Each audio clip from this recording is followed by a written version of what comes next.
28 febbraio 1986. Il primo ministro svedese Olof Palme esce da un cinema nel pieno centro di Stoccolma. Sono le 23:21 quando viene raggiunto da un uomo che gli spara un colpo di pistola da distanza ravvicinata. Trasportato in ospedale, Olof Palme viene dichiarato morto 6 minuti dopo la mezzanotte.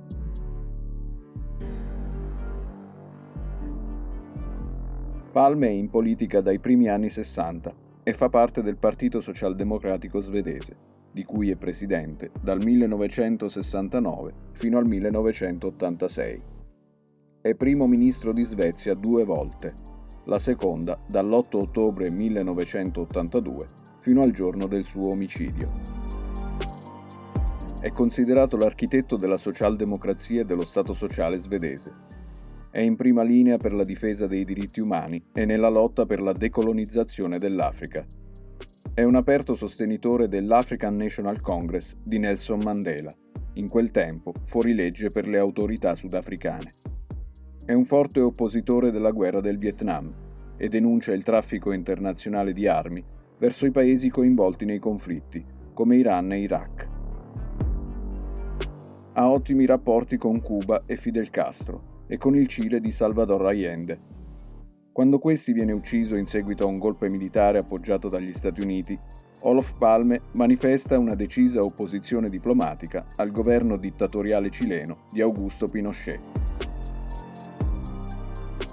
L'inchiesta per l'omicidio di Olof Palme si chiude con un nulla di fatto. Dopo aver battuto diverse piste, da quella sudafricana a quella in cui si ipotizza un coinvolgimento della CIA e della P2, la magistratura svedese nel giugno del 2020 annuncia la chiusura del caso. Il probabile killer viene individuato in Stig Engström, un grafico di una società di assicurazioni.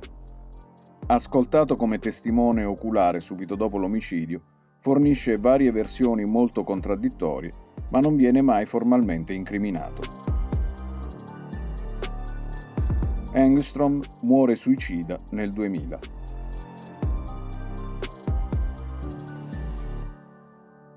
Un epilogo decisamente deludente per una figura così importante per la storia svedese come Olof Palme.